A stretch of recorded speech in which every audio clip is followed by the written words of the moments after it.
अतिशय महत्त्वाचं जी-आर प्रकाशित करण्यात आलेलं आहे. तर या जी-आरमध्ये शिक्षक भरती संदर्भात तर माहिती आहेतच, परंतु जे काही अदर पोस्ट आहेत त्या संदर्भामध्ये देखील माहिती दिलेली आहे. शिक्षक भरतीसोबत इतर कोणकोणते पद आहेत, की ज्यांची काय होणार आहे आता भरती होणार आहे. त्या संदर्भात जी-आर आहे. तर संपूर्ण जी-आर आपण पाहूया. तर पहा या ठिकाणी सुरुवातीला काय म्हटले, राज्यातील मान्यताप्राप्त खाजगी अंशतः पूर्ण अनुदानित माध्यमिक आणि उच्च माध्यमिक शाळांतील शिक्षकेतर कर्मचाऱ्यांच्या नियुक्तीचे व पदोन्नतीचे प्रमाण निश्चित करण्याबाबत. याचा अर्थ शिक्षकेतर कर्मचारी म्हणजेच जे शिक्षकांना सोडून अदर जे कर्मचारी असतात, शिक्षक पेशामध्ये मोडत नाही. अशा सर्व कर्मचाऱ्यांच्या नियुक्तीचे आणि पदभरतीचे प्रमाण निश्चित करण्यासंदर्भामध्ये हा जी-आर प्रकाशित करण्यात आलेला आहे. तर पाहूया हे जे काही संदर्भ आहे, संदर्भचा अर्थ असा असतो, की या अगोदर हे पत्र आलेले आहेत, त्यांचा संदर्भ घेऊन त्यांनी काय केलेलं पहा या ठिकाणी माहिती दिलेली आहे. तर पहा जे काही महत्त्वाचे पद आहेत, शिक्षकेतर संवर्गातील मंजूर करण्यात आलेली कोणकोणती पदे? कनिष्ठ लिपिक आहे, वरिष्ठ लिपिक आहे, मुख्य लिपिक, पूर्णवेळ ग्रंथपाल, प्रयोगशाळा सहाय्यक इत्यादी पदांची देखील काय होणार आहे मित्रांनो, पदभरती केली जाणार आहे. शिक्षक पदभरती सोबत हे जे काही 5 पदं आपल्याला दिसत आहेत, त्यांची देखील काय होणार आहे आता पदभरती केली जाणार आहे. त्याच्यानंतर पुढे काय महत्त्वाचं दिलेलं आहे पहा, अत्यंत महत्त्वाचा जी-आर हा तुमच्यासाठी आहे. काय आहे?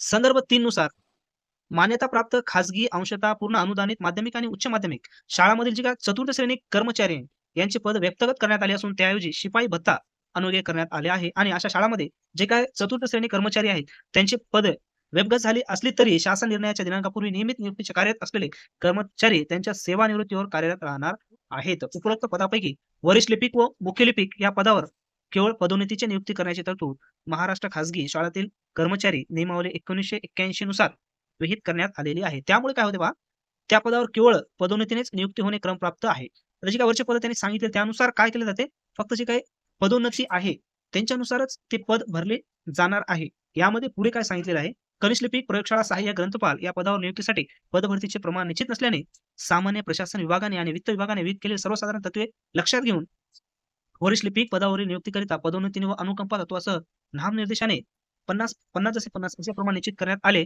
आणि मान्यता प्रदान करण्यात आली होती आणि त्याचा उल्लेख आल्याप्रमाणे चतुर्थ श्रेणी कर्मचाऱ्यांची पदे व्यपगत करण्यात आल्याने त्यामुळे निम्न संवर्गात उमेदवार उपलब्ध होत नसल्याने कनिष्ठ लिपिकांची पदे पदोन्नतीने भरण्यास अडचणी निर्माण होत आहेत.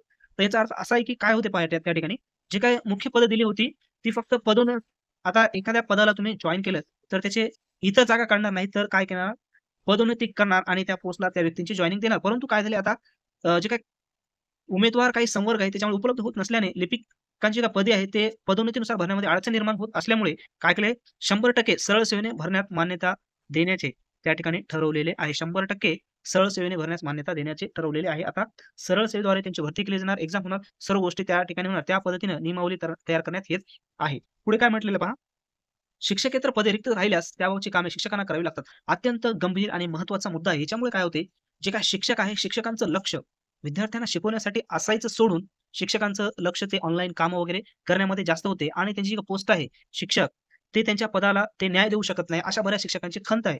ही महत्त्वाचं काम त्यांनी केलेलं आहे, की अशा प्रकारचं होऊ नये, की शिक्षकेतर कर्मचाऱ्यांची कामं शिक्षकांना करावी लागावी. अशा पद्धतीनं होऊ नये. असं जर झालं तर त्या विद्यार्थ्यांवर देखील अन्याय होऊ शकतो. कारण त्याला जो न्याय मिळायचा शिक्षक त्यांना तो न्याय देऊ शकत नाही इतर कामाच्या दबावामुळे. तर काय म्हटलेलं पहा, शिक्षकेतर पदे रिक्त राहिल्यास त्याबाबतची कामे शिक्षकांना करावी लागतात. ही वस्तुस्थिती नाकारता येत नाही. आणि गंभीर बाब आहे, कारण शिक्षक असून सुद्धा शिक्षकेतर कर्मचाऱ्यांचा कार्य करत असेल, तर तो मला वाटत नाही, की तो 100% विद्यार्थ्यांना न्याय देऊ शकतो. आता ती त्यांची चूक नाही, कारण ज्या पद्धतीने ऑर्डर येत असतील त्या पद्धतीने कार्य त्यांना करावे लागत आहे. परंतु जर शिक्षकेतर कर्मचाऱ्यांची संख्या जर वाढवली, तर शिक्षकांना त्यांच्या पदाला पूर्णपणे न्याय देता येईल. तर पुढे काय आहे पहा, प्रशासकीय पत्रव्यवहार, अभिलेखाचे जतन, ग्रंथालयाचे व्यवस्थापन, प्रयोगशाळेतील सामान्य स्वरूपाची कामे इत्यादी कामे देखील शिक्षकांना करावी लागत असल्याने अस्थापनेवर शैक्षणिक गुणोत्तर परिणाम होतो. 100% बरोबर आहे. या सर्व बाबी विचारात घेऊन शिक्षकेतर संवर्गातील काही पदावर नियुक्तीचे प्रमाण सुधारित करण्याबाबतचा प्रस्ताव शासनाच्या विचाराधीन होता. तर पहा अशा पद्धतीनं या ठिकाणी पूर्ण 100% काय केले जाणार आहे, कनिष्ठ लिपिक, पूर्ण ग्रंथपाल, प्रयोगशाळा सहाय्यक यांची काय केली जाणार आहे, या ठिकाणी पदभरती केली जाणार आहे. अशा पद्धतीचं अत्यंत महत्त्वाचा हा काय आहे मित्रांनो, जी-आर आहे.